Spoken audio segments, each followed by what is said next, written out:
My name is Domenica Aliotto. I'm a senior editor at Crown, and I could not overstate how thrilled I am to be introducing Tara Clancy to this wonderful audience of librarians. You all play such a vital role in the lives of everyone in this building and beyond. And it's, of course, a tremendous honor to be included among this impressive lineup of gifted authors and editors. Some of you might be familiar with Tara's name from her work in the New York Times, the Paris Review, the Times Magazine, the Rumpus, but you'll definitely remember her voice and her presence if you've heard or seen her on stage at the Moth. With the Moth, Tara was quickly recognized as such an ace storyteller that she's now a regular MC for their live events across the country. So given that expertise, I asked Tara for a bit of advice in introducing her to all of you. She told me that the most important thing to remember with introductions was that you should never build up the speakers too much or make them sound amazing, because those people will always end up disappointing unless, she said, it's Bruce Springsteen. So, sound advice. However, throughout the adventure of working on this book with Tara, I've learned more than I could ever articulate. And two of those lessons are relevant today. One, if you have something in your gut that you deeply feel and want to express, it's fine, it's even courageous to totally ignore the advice you've been given, even if it comes from some sage, experience-based person. And two, when it comes to telling a story, Tara, you never disappoint. So I'm going to use this opportunity to follow your example and totally ignore your advice. Since I know she's going to speak to you about why she wrote this book, I thought I'd share with you briefly why Crown bought this book and why we're so excited to be publishing it this coming October. So when I receive a proposal for a debut memoir, I'll only show it to Molly Stern, our publisher, if it presents either a window into exceptional circumstances, the kind that you can only find in the pages of that memoir, or if it offers an authentic, incomparable literary voice, the kind that hooks your eyes to the page and doesn't let them go. So I don't end up showing Molly too many debut memoirs, because as you all know, it's a rarity and a gift when an author can deliver both, the experience and the voice. And that's the 1-2 punch that Tara gives us in the Clancys of Queens. I'll let her fill you in on the incredible circumstances of her coming of age. But beyond those details, exceptional as they are, we bought this book because nobody could relay her multi-dimensional story with the flair and the wit and the singularity that define Tara's voice throughout each chapter of her life. We fell in love with this book and its promise before we even met Tara. And I mention that in closing because though I have no doubt that her outrageous magnetism is about to enthrall and enliven this room, she's here because of the depth and the humanity of her prose. You're more than Bruce Springsteen, dude. And so for the first time, I'd like to welcome Tara to the microphone, not as a performer, but as an author who has written the kind of unforgettable memoir that, with all of your help, really has the power to ignite a whole new conversation about the experience of working class women in America.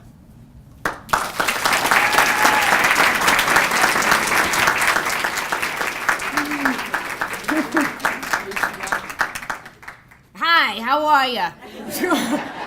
Gee, next time you try to give me advice, I'm gonna remind you of this. All right, but can you even see me over this thing? This is what you get when you're the average height of a 10-year-old boy. All right, so I guess I have to start by telling you that I actually did write a good chunk of this book in my local library branch, the tiny but mighty Hamilton Fish. Anybody on the Lower East Side? Nobody. Okay, forget it. And so I did that. It wasn't just by accident. I did that because I spent a lot of time in my childhood at the branch in Queens, where I grew up. And I found that, like, the smell alone of the library, that, like, wonderful library smell just, like, brought back, it, like, triggered a lot of memories for me. And so I spent a lot of time in my childhood branch in Queens. I mean, I'd like to tell you that I spent a lot of time there, because by age 6, I was like to deconstruct Proust or something. But that is not the case. It is because my parents kind of used the library as an illegal, free, makeshift after-school program. Nobody called child services, all right? Now, this was kind of something of a known phenomena in Queens, when I was growing up. A bunch of us kids it still is? It is? Okay, I'm sorry.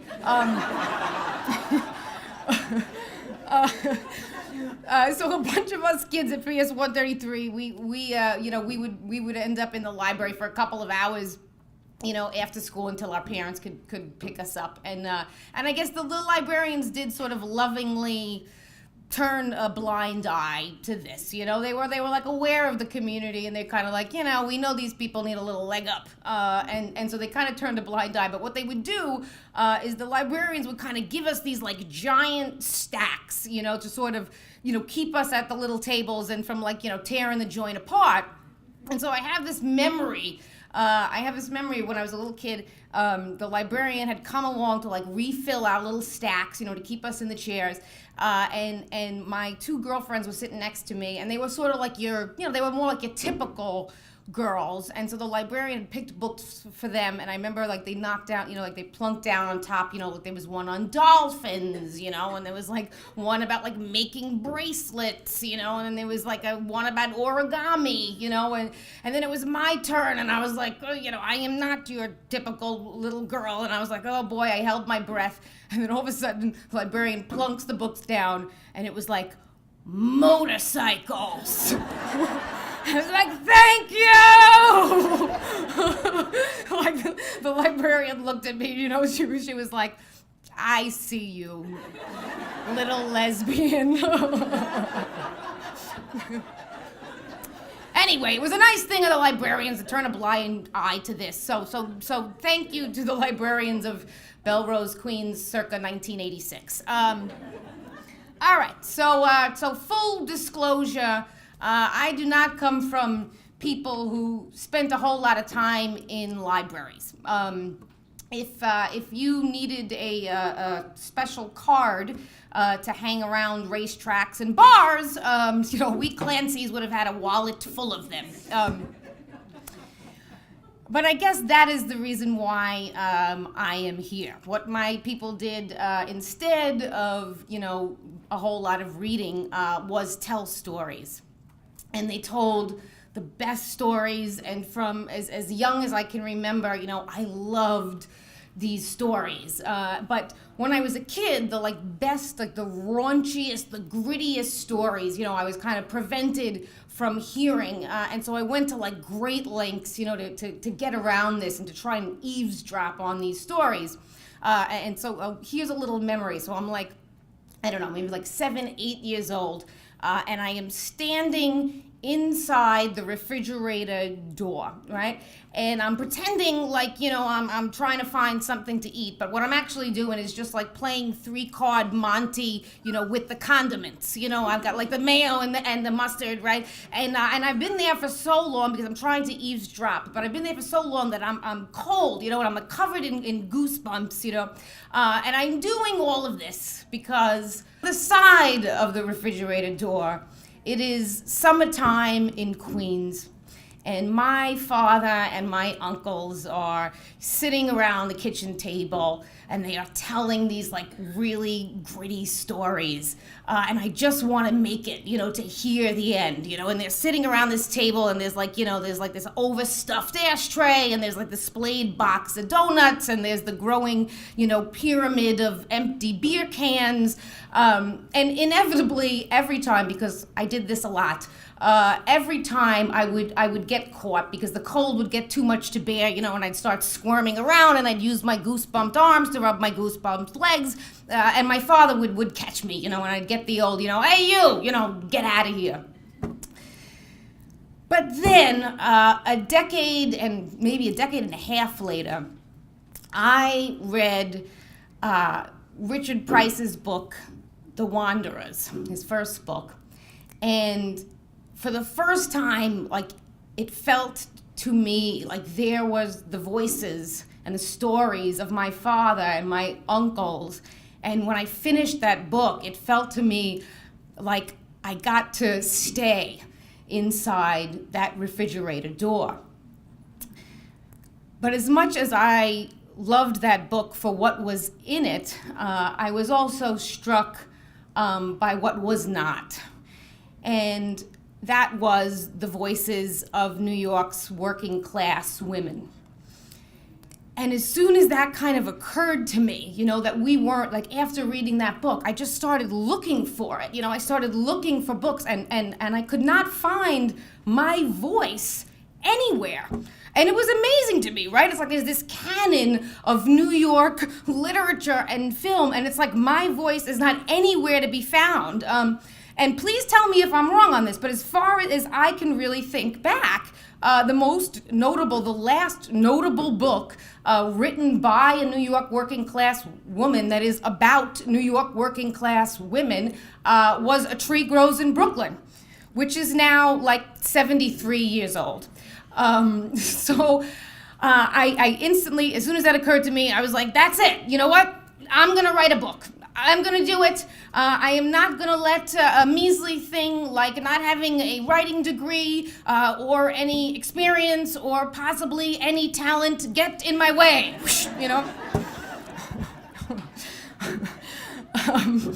And I guess it wasn't too long ago somebody asked me why I wrote this book, and my answer at the time, I thought I was just I thought it was a joke. But I realize now that it was not. It's actually the truth. So somebody asked me why I wrote this book, and I said, I wrote this book because I hope that somebody else will write a better one.